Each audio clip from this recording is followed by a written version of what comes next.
Welcome to A Problem Squared, the podcast which is a lot like beer in that it causes as many problems as it solves, or at least is the source of many. You get new problems every time is what I'm trying to say. My name is Matt Parker, mathematician, and I'm a bit like craft beer in that I feature a lot of surprising percentages and been a real surge in popularity since the late 2000s.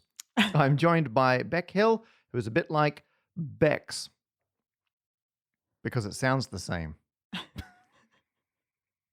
Also not as bitter as you expect. Anyways, or sparkling and bubbly. Oh, yeah. We go with that? Yeah, sure. Yeah. I don't know if we're overdoing... We'll make you gassy? Overdoing... Yeah. Produces a lot of gas. Yeah, that works. Yeah, that works. Mm-hmm. I hope we're not going to overdo the beer theme this episode, but it's inevitable. Yeah. Been a real theme. In fact, you're drinking non-alcoholic beer as we go. I thought you were saying, in fact, I'm hopping right now. Yeah. So anyway, on this episode, I'm going to deal with how much money you would have if everyone gave you one. That's the whole sentence. I'm going to work out how many bottles of Beck's would fit in me. And I'm going to help with that previous one. Let's get to it. Let's do it. Normally I ask you how you're doing, but the fact that you're actually drinking from a bottle of beer as I ask, are you okay? How are you going? Are you all right there? Non-alcoholic. It is non-alcoholic. Yeah. So I'm great. I'm very hydrated. That's It's not the spirit. That's the point. No spirits. Good point. I went to the opera since we went last to the recorded. Opera? Yeah. What opera? Or Wopera, to shorten that. La Traviata, I think it was called. It's got one people who are fans of opera will be like, they're all famous songs, but there's one recognizable one for... A breakout song. Yeah. The nickname is the drinking song, and it goes... Da da da da da da da da da da da da da. Is that the one that's used in films to indicate you're at a fancy party? Yes. Oh, no, because there is one that sounds very similar. Which is like... Yeah, that's it. Yeah. Oh, yeah. And that's I'm at a fancy party and something wacky's about to happen. That's a different one. Oh, yeah. Sorry. I just don't know enough about opera. I probably a slight more than you, and that is Having it. been to one. That is all. The thing is, everything about it was amazing. Yep. Like the singing was obviously fantastic. The orchestra, incredible. Amazing. The set design was gorgeous, aesthetically pleasing. The costume design was fantastic. The performances, the acting, everything beautiful. The storyline is so boring. It's so boring. It is such nothingness that it would make Hollyoaks look like Lord of the Rings. Like, so it was... The storyline is just there to hang everything else off. Yeah. And it is not... it cannot take the weight. Gotcha. It collapsed. Wow. Yeah, which was a shame. So I'm not saying that opera is a write-off. Yep. But I'm saying that particular type, not for me. Not for me. But that's why I see why song. others love it. The drinking song was great. Oh, and the drinking song, big famous one, right at the beginning. Rest of it, you're like, bang up the classic. That's it. That's like Len starting with Steal My Sunshine. Then where do you go? And then what do you do? Yeah. I have never heard of Len since then. Most people will be going, I didn't know they were called Len. Did they close with the drinking song again? Nope. No encore. Wow. Bold. It was bold. Yeah. Wow. But that was I have not been to the opera. That's what I've done. What have you done? I am going to go to the Antarctic. Yes, you are. Which is very exciting. And as you are aware, I've spent a lot of my recent time getting ready to go to the Antarctic. Yep. Mainly just buying new filming kit. That's the bulk of my preparation. Do I own a warm hat? Yes. What's the latest GoPro? So, but this is like so we're going to see a solar eclipse. And number one, my wife is a solar physicist. So she's big on the sun. And we've been to see 2 solar eclipses before together, and they've both been amazing. And so when this one came up, to see it, you've got to be on a ship near Antarctica. Yeah, which is pretty fun. Look at how much have we changed since opera and we're like, please, can you Antarctic sponsor our cruise. podcast? Will you be a Patreon? Yeah. I'm like, I Oh, went to yeah. the There's opera. some mixed messages. I mean, we were behind a pillar, guys. I just Yeah, want to yeah, point yeah, out yeah. we were in the nosebleed section. Is that the ones and at I'm the top, or are working. they at This the is a beginning? work trip. Yeah. Yes, you've. I mean, Lucy's going. I mean, it's not strictly like she doesn't have to go for work, but it's good. But she does. Yeah, exactly. Yeah. And I'm going. I mean, partly because, other than the fact I love seeing eclipses, and I've always wanted to go to Antarctica, and I'm like, when is there going to be a better opportunity? Like, there's no better time than to double up with a solar eclipse. So I'm like, well, it's kind of forced my hand. I've got to do it now, and it's a eclipse that goes the wrong way, which is very exciting. Because all eclipses go in the same direction, as in the shadow moves across the earth in the same direction. Yeah, because they is it from right to left? If you look down on the earth, the moon orbits in an anti-clockwise direction. Okay. Which means that the shadow will move from west to east as the moon moves past the sun. If I got that wrong, I'll draw some diagrams later and double check. I'm pretty sure that's how it works. So if you're looking at the earth, it goes left to right. Yeah, but if you're looking at the solar if you're looking eclipse, up, it's going to go right to left. Yep. Yeah, so you read it Japanese manga style. Exactly. And then you're going to read it in Western style. Well, it's the only, well, not the only, it's a very rare eclipse that goes the other way. This one goes east to west, goes the other way. And the reason it goes the other way is it still goes left to right. Like that doesn't. But you're on the other side of the. Oh, you're on the other side of the pole. Yeah. So east and west have flipped. That's incredible. So ordered an inflatable globe to demonstrate this. Excellent. From the Antarctic Circle. And I've already got in touch. So the ship I'm going on, I knew this was the ship for us when I read reviews, and people were like, oh, there wasn't any entertainment, but they've got this science lab. And I was like, yes. So they've got like a full-on science lab that anyone on the ship can use. And they do loads of research and all this other stuff. So it's on the delicate edge between a tourist trip and a scientific research vessel. So I've already been talking to the scientists on board. I've been talking to other scientists who do research in Antarctica. When I'm not allowed to catch an Antarctic krill because that was our animal or creature that we deemed would have the longest queue if they all lined up in a previous episode. As a species. And I was like, oh, I could do a video about that and I could get one. And they're like, you're not allowed to catch them. Even though they're the most abundant creature on Earth. Yeah. You're not allowed. Of all the species where you're not going to miss one. Yeah. However, they maybe said, it's like fruit flies. Maybe it's if you bring it back here, it'll multiply like crazy. And they got a track record of doing that.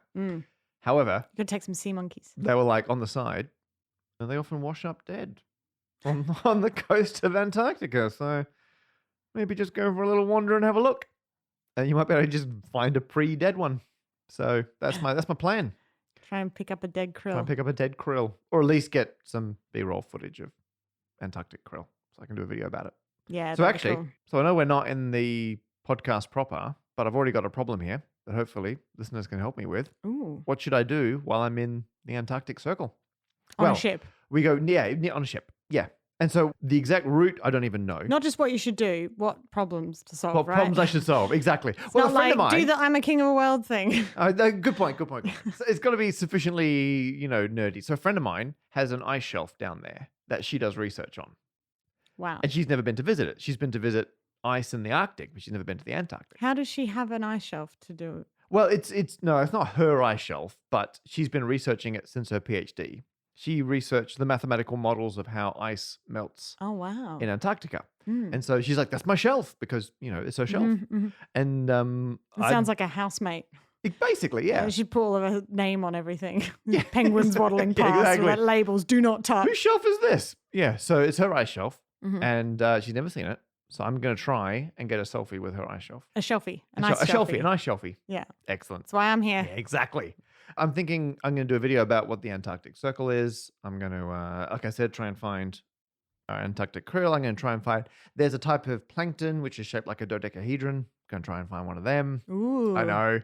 But I'm open to suggestions. So if people have suggestions for what I should do, I will be on the ship as you're listening to this because we're recording this right before I go. Yes. So, yeah. So I can't take a thing that you request, but I could do a thing while we're down there. I think with this one, though, because time is of the essence. Yeah. And so that we can separate it from the other problems. Oh, So many problems. If you send it on Twitter to @problemsquared, and we'll keep an eye out. See Yeah. if- You can forward them. I can will have forward them to occasional you. internet. So you can get them all together and send them over. Yeah, I'll do a report for you. Excellent. I will do at least one listener suggested thing in Antarctica. Our first problem for this episode is from Ebby, E-double-B-E. E-B-B-E. It's a cool name. It's a palindromic name. Yes, it is. They ask, if everyone in the world gave me 1 in their local currency, how much money would I have in euros? Such a good problem. Yeah. And you know what I liked about this problem? Mm. I looked at it. Mhm. I thought, that seems simple. Yeah, which is, that should be our catchphrase for this show. Oh, that'd be simple. That'd Yeah. be straightforward. Yeah. Because in my mind, I'm just like, okay, all I got to do is get a list of every country and what currency they use, hmm get a list of every country and the populations, match them all up. So now I have a list with every country, their currency, their population, work out the exchange rate for every single currency, and then multiply every population by their exchange rate and add them up. Mm. And that would be the total amount of money if every single human reached into their pocket, pulled out 1, and gave it to you. Yeah. And you know what? What? It was. Everything just came together. Oh, wow. I know. I was as surprised as you are. Yeah. I went and got the list of every single country. And first of all, some of them have more than one currency.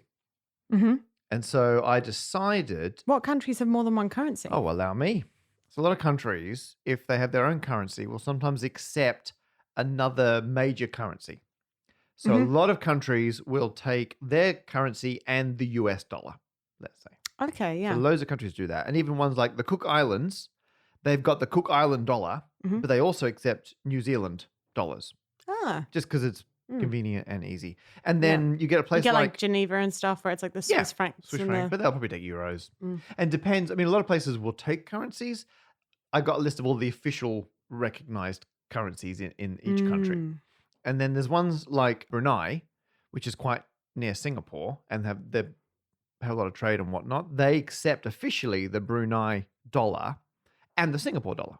Mhm. And Singapore accepts the Singapore dollar and the Brunei dollar. Huh. And so I went through for every single country that had more than one currency, I picked the most local currency. Okay. Because Ebby said if everyone in the world gave me 1 in their local currency. So I took that to mean the most local of the currencies Yeah. available. That sounds right. With the exception, I only used currencies that have an official ISO abbreviation. Okay. So because I knew I couldn't manually go and get every single exchange rate Mhm. and work it out. I was going to have to look it up and automate this process. But thankfully, currencies like the Australian dollar is the AUD. Yep. A pound is GB. the Great British Pound. USD, EUR, so on, right? So like the currency used in Ecuador doesn't have an official ISO symbol. El Salvador, East Timor, there's a few currencies around that are not sufficiently internationally recognized. So I Okay. sadly, for the purposes of automation, took those out. But then I now had all the countries, and not just countries, like regions. So I've got like the Isle of Man, Jersey, like all the places that are part of the UK. And you're saying you took, sorry, the countries that didn't have the ISOs, did you say? They would have a different currency. They had a different currency. Yeah. So they've been counted just. They've been into- counted Yeah. just in a different currency. Fair. So yeah. Like Um, how my most local currency is hugs, but it's not recognized on the stock exchange. Is that pegged to a different currency in terms of value, or does it float independently? Has it got its own? It changes. It changes. Depending on who the person is. Right. So it's not like It's like negative if I don't like you. oh right, exactly. So it's not like a set multiple of pats on the back. It's its own exchange. Because a lot of currencies are pegged to another one. So unlike I think it was like Guernsey or somewhere, they've got a version of the pound which is equal to £1. So Yes. and yeah. loads of places have like their local dollar, which unbelievably always Mhm. equals exactly $1 US. Yeah. But I still included those. They're all equal the same. hmm But for completeness, they're all on my spreadsheet. And then I wrote a little bit of software to automatically get all the exchange rates for me. Yes. And I was a bit lazy on that. So there are clever ways to do that. I was like, I bet there are like exchanges or currency websites where they'll have an official API or a way to automatically write code to interact with their database to get the current exchange rate. And I was like, oh, I have to learn a new thing. And I love learning a new thing, but this was meant to be simple and straightforward. Yes. And so I thought, you know what? What if I just get a bit of Python code to just Google it? You've got the code for let me Google that for you. Exactly. Which is a very handy website when you want to be snarky. Yeah, just replying with let me Google that for you. Yeah. Yeah. So I've done that. So that's what my code does. There's a few clever things around the edges, like it doesn't check for the same currency twice. If it's already looked it up for a different country, when it gets to the next country, it remembers and then paste that in. And does a slightly clever thing. So if it fails, because Google doesn't want you doing this, so sometimes my code crashes when it's trying to pull that value out of the web page. And so I've got a way that fails safe, and it tells me. So 20 countries, my machine crashed trying to process Google out of, how many did I do altogether? 266. That's a It's lot. not bad. But 266 is a lot, but only 20 I had to do No, manually. that's what I mean. Yeah. That's what I was pretty ultimately. pleased. Do you want some currency facts? I do. Here we go. So everything is in euros. I turned everything into euro. I thought there'd be loads of wacky currencies that are worth a lot and wacky currencies that aren't worth much at all. Oh, yeah. Because I feel like everyone has one of those like $1 million notes from some Exactly. country. Yeah. But by definition, those don't hang around in circulation for long because they're like got hyperinflation problems. You don't They're say. all the worst ones are only tens of thousands of them to a euro. So €1 is worth, if you're in Iran, 47,620 local. But they don't get worse. They never get worse than tens of thousands. That's as bad. And so the absolute worst case scenario, when you're asking a local person to give you one of their currency, is Indonesia, which is the 4th most populated country in the world. What? Isn't that insane? What? Yeah. Indonesia has 271 million people. What? I know. There you go. That is mind-blowing. Is that insane? You've lived in Indonesia. I lived in too. Indonesia. Did it feel like it was the 4th The most population went populated? down slightly when I left. It definitely feels densely populated, but what you don't kind of get a sense of intuitively is like the empty bits.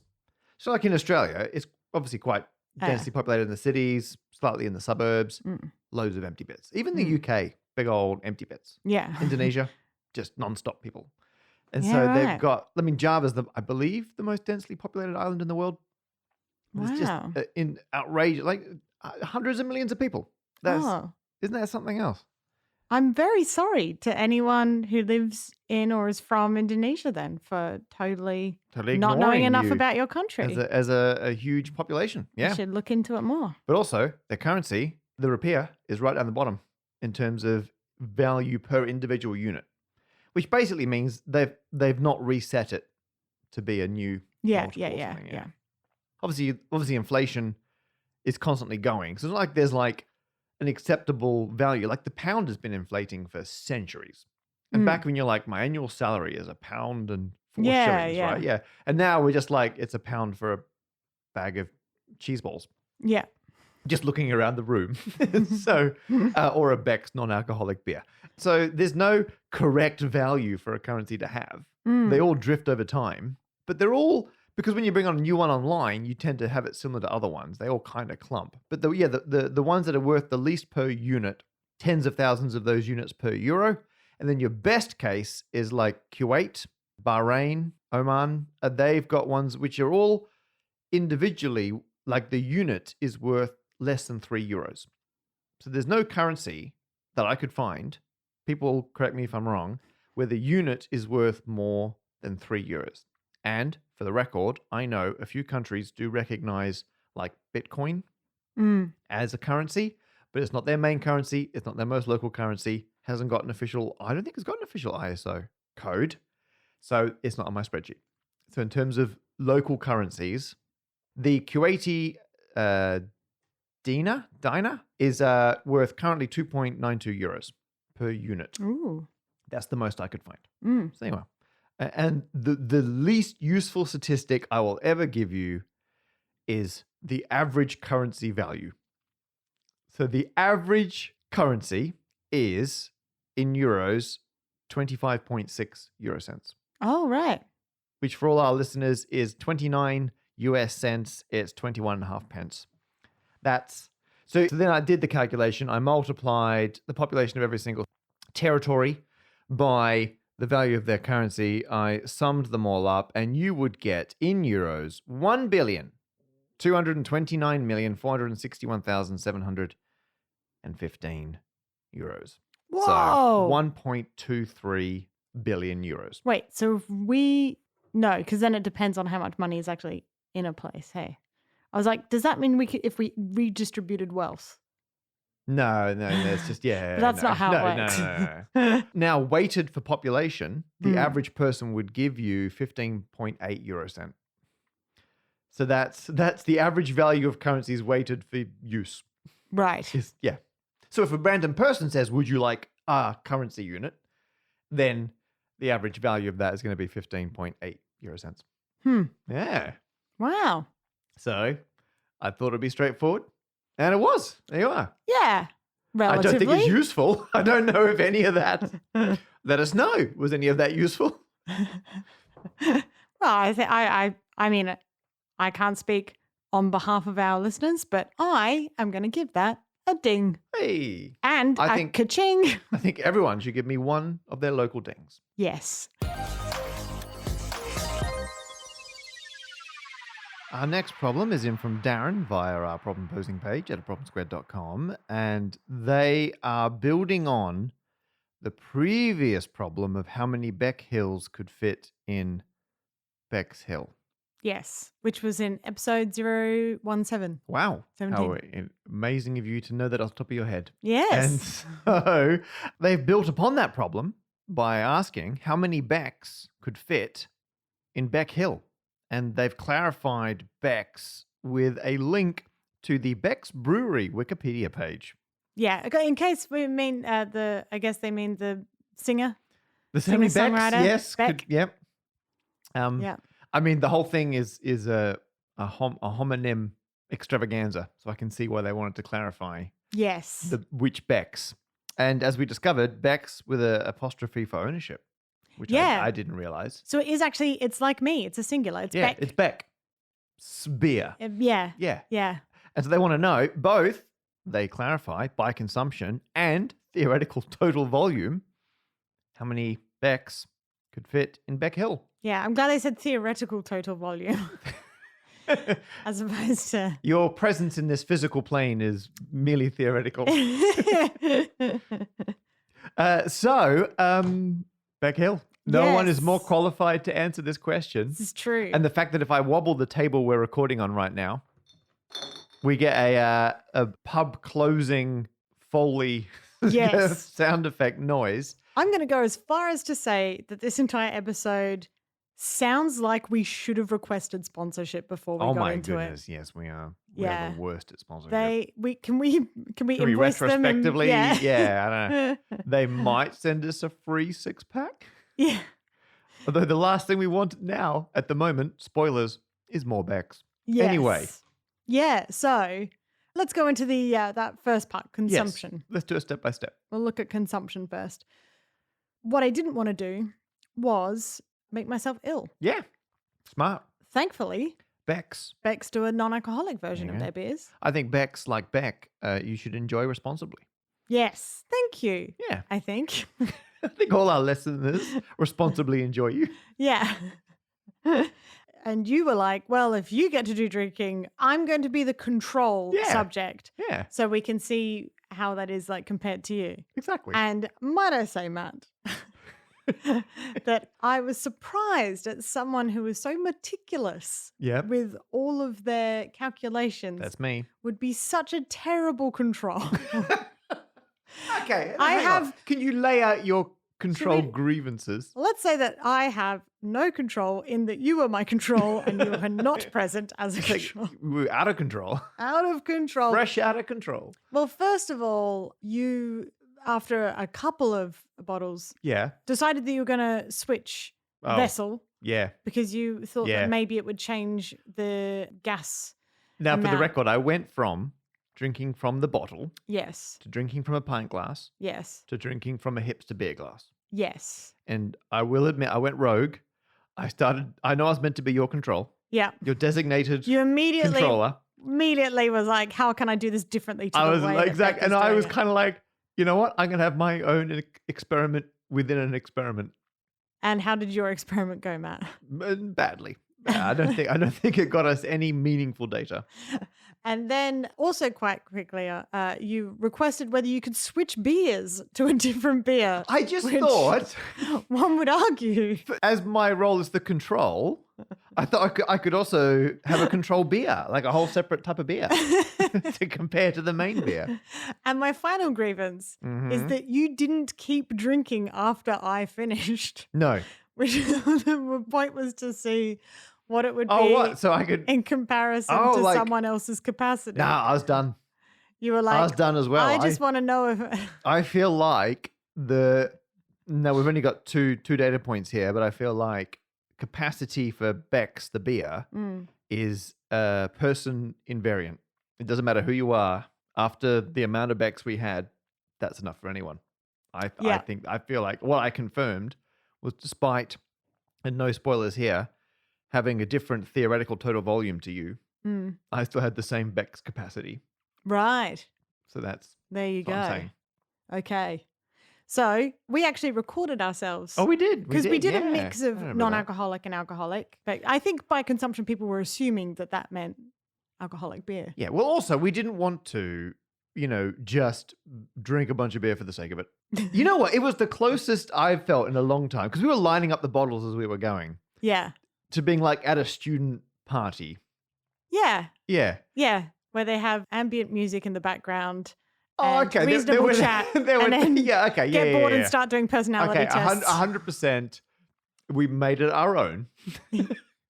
But the concept of just drinking, I was going to say drinking beer for the sake of it, but No, but I know what you mean. Yeah. Yeah, because we'd already socialized. Normally I'm doing something else and I happen to have a beer. Yes. Whereas this, I'm like, we're going to sit down and we're going to drink this beer. Yeah. And we're going to keep drinking this beer. Yeah, it wasn't like we were there for the conversation and No. the beer was on the side. Exactly. The beer was the main event. It Yeah. actually got to a point where we started talking so much that we were like, oh, it's taking us longer to drink the beers, which will gotta, affect the... Yeah. Get back on task.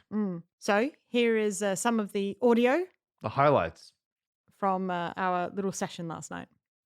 All right, this is the first This is beer one. Beer one.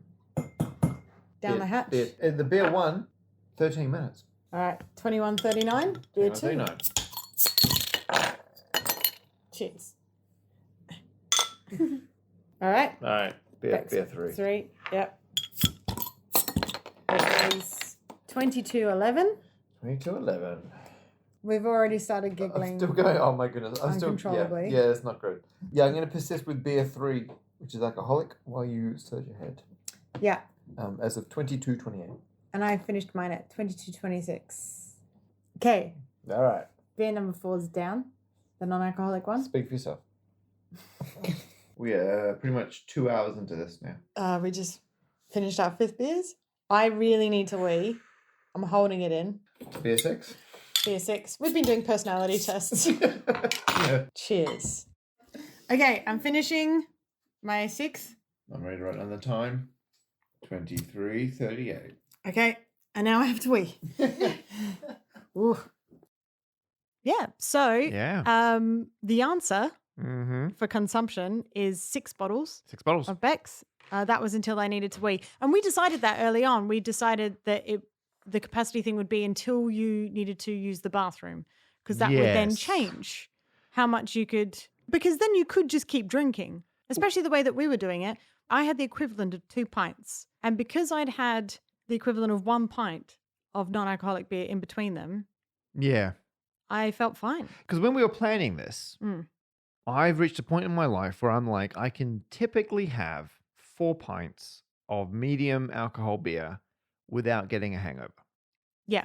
Now, And I'm 2 to 3. I have had a 4-pint hangover. I'm not ashamed to say that. Mm. I try to be careful. If I'm drinking other things, I would do the conversions into metric standard alcoholic Of course you will. pints so I can keep track, right? Because otherwise, if you mix and match drinks, you can fall afoul of that quite easily.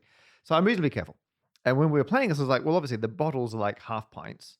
So I'm like, I can easily have 8 of these without having a hangover. I really struggled because it was so gassy. I think gassy was what got me. I couldn't believe how full I felt.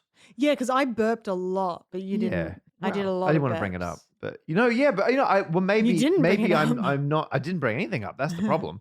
And so I struggled. I was like, wow. That's why halfway through I thought, why don't I compare this to a hipster craft ale, just to see, because I suspect I'm just not used to consuming any volume of super gassy lager beer. Yeah. Normally, when you would drink, say, 4 pints, you go to the bathroom at some point. Yeah. I think this is the thing, Yeah, is that yeah. I was like, because we actually bought quite a lot, didn't we? We bought quite a lot of beer. We drank There's exactly a leftovers. third of what we bought. Yeah, yeah.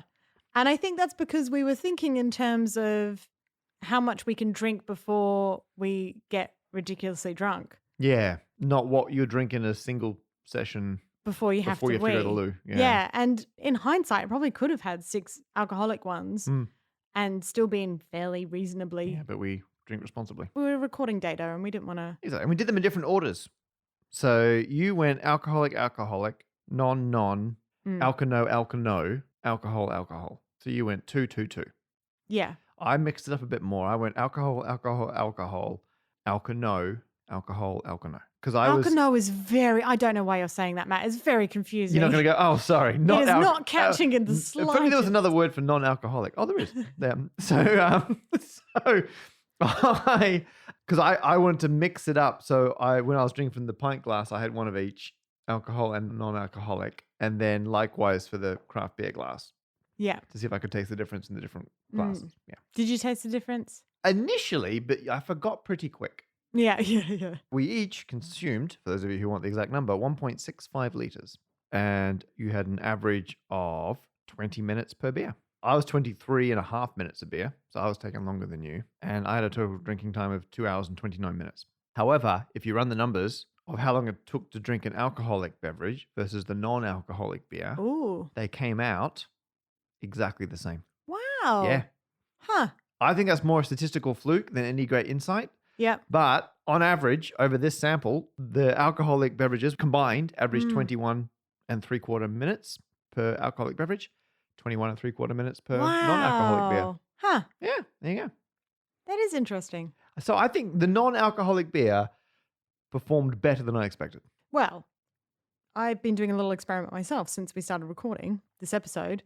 Because we had quite a few non-alcoholic beers left over, I started drinking them. Right before we started recording, yep. To see if I could hit 6 or more before I needed to eat. Just to see if there was a difference in terms of... Different time of day. There's been a different amount of time since I last ate. Yeah. And I got to about almost full 5. Yeah, nearly about 5. 4.5 before I had to go to the toilet. And so that could be a number of things. Could be that I'd had more water. I'd had 3 pints of water this morning or whatever. Could be that. Could also be that when you're under the influence of alcohol, it takes you longer to realize things. So you don't realize you have to go to be like, the loo. I have another one. But you at least you didn't exceed what we did last night. Yes. So you have shown that last night might have been the maximum capacity. Might have been, my upper limit. There you go. That is the total consumption. That is that. We've done that. Okay, done. Tick. Part 2. Right. So before we go into volume, I wanted to quickly look at other ways I could fit bottles of Beck's. Oh dear. Yeah. Now, my Google algorithm absolutely ruined. If you try and look at how many, I looked at a lot of x-rays that I can't unsee now. Oh my goodness.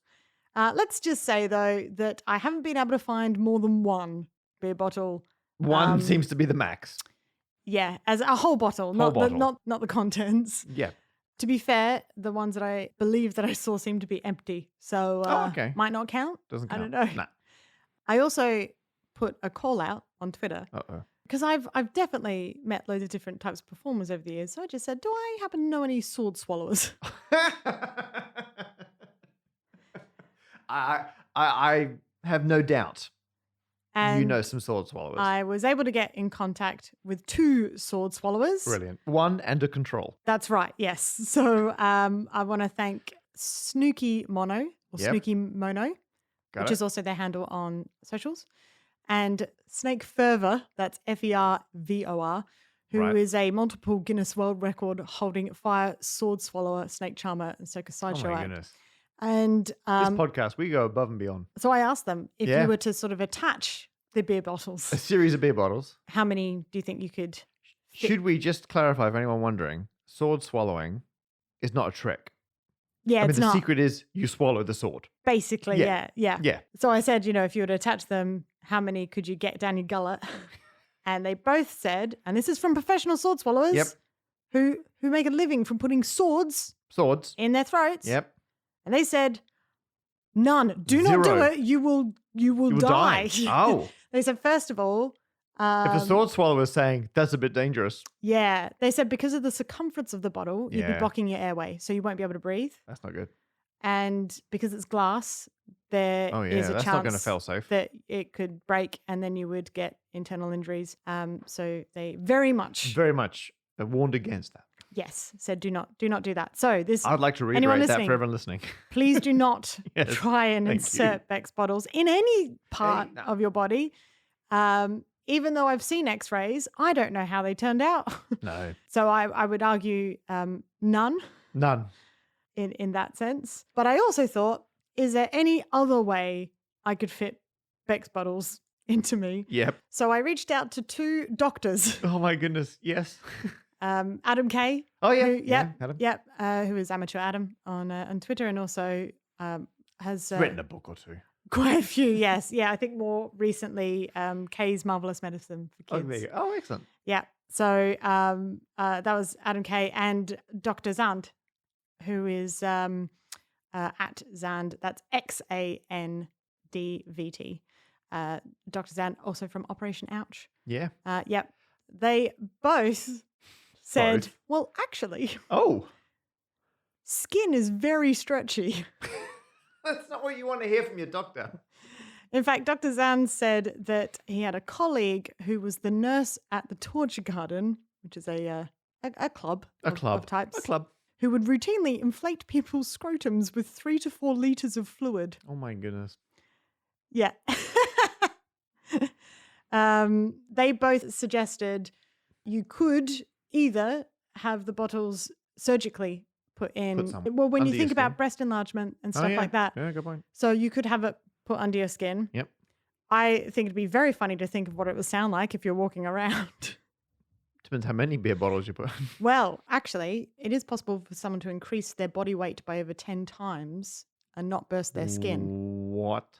So the skin can Skin's got a lot of give. stretch a lot. Yeah. I mean, skin's got to be hard wearing. Like it, holds us together. Yeah. Adam Kay actually said if you could hollow yourself out and just use yourself as essentially a bag, a Yep. human skin bag, and Giant fill skin bag. myself with bottles, then, we could potentially fit loads of Becks in there. But I mean, even if they weren't full bottles, even if it was just liquid. I occasionally do use that. the phrase upper bound. Yeah. It's never been, I think this is the most definite upper bound.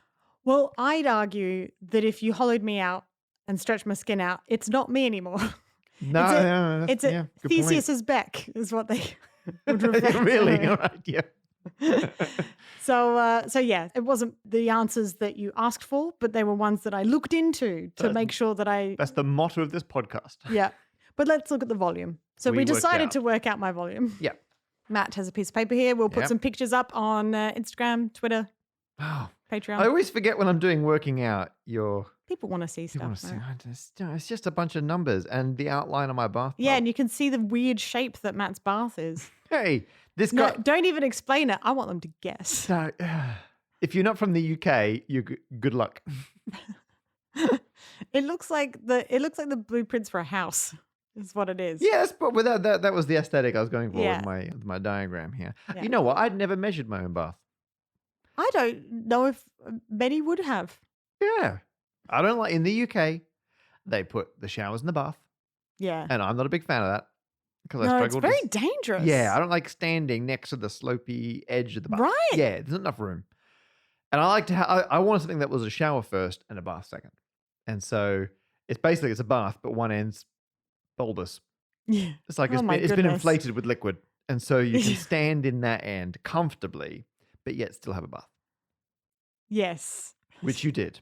Yep. So I had a bath at your house. Yes, you did. And we filled, I worked out how I got in the bath first Yep. and then marked a line on the side of it with a whiteboard marker. Before you got in, you got the water in the bath. No, I got in Oh. first to work out how much water I need to put in. You worked out for it how to high cover up me. you are. Yeah. That's yeah. amazing. Then I got out, then I filled the bath up to that line. So good. Yep. Well, you don't want to do it. So I don't want to guess kind of too assumed little. you just filled the bath by eye and then drew the line where the water was. But no, you pre-marked the bath. I've never used your bath before. I don't know how much space I Good take point, up. Good point. That was the whole point of the exercise. So yeah. Then I got in the bath Yep. and then got under the water as much as Much as possible. with a little pen sticking out from the water. Drew a line where the level went up to, and we measured the difference. So for people unfamiliar with the work of Archimedes, Yeah. basically we know how high the water was with no Beck, Mhm. add an entire Beck, Yeah. and see how much higher the water is. And the difference must be all Beck. Yeah. Eureka. Eureka. That's what they say. I was trying That's to put what you were yelling. beer and eureka in the same. That's a real Alcano. So that's an Alcano from me. So I then came in and measured the bath and Yes. calculated. Once I was out and dressed. Yes. Once you're out, and then I thankfully the sides where the water was up to were all pretty straight. I had to compensate for one bit that was on an angle, but I took that into account, trying to be as accurate as possible. Worked out the area, worked out the height difference. So the water was 6.5 centimeters higher once you were in the bath, but the bath had a surface area of just over 8,500 square centimeters. I did it in centimeters because 1 cubic centimeter is 1 milliliter of water. Mm-hmm. That was a nice conversion. And so I can tell you, Beck, that your volume, according to this bath experiment, is 56.5 liters. Ooh. Yeah. All I can think of is I'm 56.5 of those bottles of milk. Yeah. That's how I think of it. Yeah, 56 That's and quite a half. lot, It's quite a actually, lot. isn't It's it? quite a lot. But then the human body is largely water. I think are we more or less I want to dense say than water? 70, but I think 70%, but then I think that's the Earth thing, Oh, isn't it? yeah. That's how much water You is often in the confuse sea. yourself with the entire planet. I do. I do. So, ego much? So I think that's about this ballpark. Mass of a human should be about the same as the volume, Yeah. give or take. So that checks out. And you know what? Let's just do a quick divide to get you how many bottles of Beck's we could have got. So you were 56.5 liters divided by each bottle is 0.275 liters, 205.5. Whoa. Call it 200. So if you were to make a mold of me and then pour Beck's in. Beck's in, you'd need Yeah, that many You bottles. need 205.5. Hmm. Which meant you drank 2.9% of your volume in beer last night. Yeah. That's bonkers. That is bonkers. Huh. Wow. You learn something new Ah. every day. So there's your answer, 2.9%. You're still going. Mhm. Bottle number 17. Yeah. So I hope that answered your question, Darren. Yeah, Darren. You Darren. Take that and give it a ding. Give us more delicious problems, please. Ayo. B. So, what do we have in the AOB box? Well, first of all, someone has given you a ding, Matt. Yes. Always a good day. For your pumpkin problem, which was in the last Previous episode. the Halloween Yep. special. 024. For anyone playing along at home. Yep, as everyone is. Eric VH got back to us via Twitter and said, so cool that you answered my hole in pumpkin question. My initial thought was, as Beck mentioned, Yep. as it came to me while carving a pumpkin. However, Matt was right with his answer to the stated question. Thank you. Of course, a pumpkin is not a jack-o'-lantern. Nope. Full ding from me. Technical ding. Yay. Best type of ding. And I will address a semi-common comment on the companion YouTube video about this. And I've picked Nathaniel's here to represent them all because they very concisely said, do that with a sphere and I'll really be impressed. And actually, a lot of people had the opposite thing where they're like, it's not impressive that you can have a hole in a thing that's bigger than the thing, because they make the point that you can take a door off a doorway and then walk through the doorway with the door. Yeah, that's true. Yeah. So a big flat things can Mm. very easily fit through a hole in themselves, which means by my definition, you can make a hole bigger than the thing in the thing because they got such wildly different cross sections. Whereas a sphere has the same cross section from every direction, which Mm. means a sphere always has the same shadow, looks the same no matter how you look at it. What Nathaniel's doing here is basically, pointing out that it wouldn't. In fact, I think anything with a circular cross section, this won't work for. Mm. That's my working theory because it relies on being able to get a cross section that wholly fits inside another one. And I think if you've got a circular cross section in there, You would cut it in half. yeah, there's no way to get around that. You're always going to cut Yeah. it in half. Yeah. And then you've got two things. And even I'm not going to try and argue that's one thing in two pieces. Yeah. Yeah. I would argue, don't. Just don't try. I'm convinced. Good argument. So, were you on the debating team? Who needs? Do you know what my debate would be? Yeah. Who needs to put a sphere through a sphere? That's the real question. And then I would make them out to be evil, Oh, got it. Right. Yeah. So, which is how you become a politician these days. Politics. And I did put it out as my jack-o'-lantern on my doorstep. I put a candle in it and I put it on my doorstep. So just so I know Eric was very kind saying pumpkin doesn't have to be a jack-o'-lantern. I then did use it as a very pathetic jack-o'-lantern. And just to recap, we had our cupboard versus nubbard survey on Twitter to see if you Yes. should be allowed to stay outside the cupboard. In full disclosure, you are currently outside of the cupboard. Yeah. Any new listeners? Normally, I record from within a cupboard in my house remotely. This time you've popped down. We're recording in my office, Yes. which is lovely, very surreal. Yes, it's Talking nice to be out directly again. at your face. Yeah.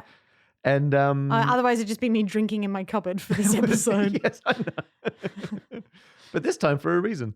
And so a few people This time. a few people feel bad that they've realized what they've done. That they had sent you back to the cupboard. They didn't realize the harm. Oh, good. That their casual Twitter poll responding Yeah. was going to enact. And so someone tried to spin it. David here is claiming that the reason to vote cupboard was out of concern for your health, Beck. In an ongoing pandemic, they thought it would be safer for you To stay be in a the small cupboard. enclosed space with not much with breathing. no ventilation. Yeah, exactly. Someone else, the crafty grammarian, said the poll was presented without context. And they'd forgotten that you record from the cupboard. So they voted cupboard just because they are pro cupboards. I would argue that the context was in the episode. Oh, yeah. I think they just saw the poll on Twitter and just saw cupboard or nubbin. And they're like, love cupboards. Yeah. Why would anyone be anti-cupboards? Cupboard, please. And actually, Mark has given you an out. I mean, literally, saying that only 59% of the episodes should need to be in the cupboard if you take the ratio of the poll. Oh. It's like if the UK was out of the EU 52% of the time and in 48% of the time. You Yeah. have like a timeshare arrangement. So Mark's saying you could just be in the cupboard 59% of the time. Oh, see, now there's part of me that's like, well, I've already done most of them in the cupboard. Yeah. So if you say, oh, that is 59% so far. Oh, right. And then for the next 41% of yeah, that. 41%, Of that. I will do outside the cupboard. Oh my goodness. So you can do basically another 2/3 of the time we've just done, Yeah. which would be 16 episodes now out of the cupboard. Yeah. Okay. I see that. But then I also realized that that would also mean that if we went by Brexit, then I think we were in there for a long time. I think any kind of seismic change requires a supermajority vote. Yeah, agreed. And so which is a 2/3 majority, and we did not get that. So I think Mm. we're not putting into place any big changes. Who would make such a sweeping change Yeah. on a non-supermajority vote? So there It's you go. almost like we realized we shouldn't have put the poll out. With no plan on how we were going to respond to the Yeah, results. exactly. Yeah. And we had one more feedback as well on the last episode from Thomas, who simply said, I enjoyed the episode. Good feedback, Thomas. Thanks, Thomas. Yeah. Yeah. I like those. I like when I see that sort of feedback on stuff. Yeah, you do. It's nice. Finally, I am just going to randomly sort a spreadsheet with all our Patreon supporters in it. Oh, here we go. And, okay. So we would like to thank randomly selected Matty Earthwormia. and AV. Yay. Thanks for your support. And speaking of Patreons, you have until the 7th of December to join in as a Patreon if you would like the A Problem Squared Christmas card. Oh, yes. We'll be sending out limited edition Christmas cards with my own art on it to all of our Patreons. And if you're a wizard tier level, we will personalize your card as well. It's amazing. So we need to get those locked in early so we can get them in the post. Mm-hmm. It's pretty special. Yeah. Some would say best part of Christmas. Some would say that. Some would say that. That makes me sad. Thank you to everyone who tuned in to this episode and for telling people how much you enjoyed it.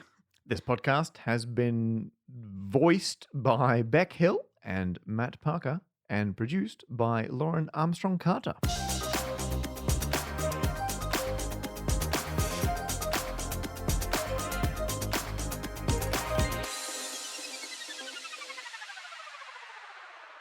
Now we're in my office, so I've had to get a new deck. So I was just curious. Maybe that was the problem. Wrong deck. That's true. You've ruined your Is this your system card? now. No. Now my system's in tatters as well. You'll have to remember that I have to one. remember. I'll keep this card out.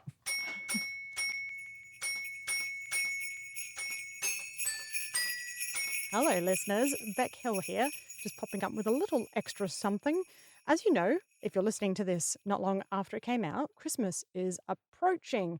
And we wanted to say that we've put a little something on our wish list. I listen to hundreds of podcasts. That's not even an exaggeration. And they're always asking people to leave an Apple review. And I always think they can't mean that much, but apparently they do. They really help. So if you'd like to get us something for Christmas, it would mean the world to us if you left a review on iTunes, Apple Podcasts. We'd love that. It would mean so much to us. And we'll read them. We'll enjoy them. If you are a Patreon supporter, we will be doing our Christmas cards again this year. We're going to be sending them out to all of our Patreons this time. We can't guarantee if you live overseas that it will get to you before Christmas, but you will get a card with some of my art on it. Yeah, that was all the Christmas-based stuff I needed to say. Better get painting.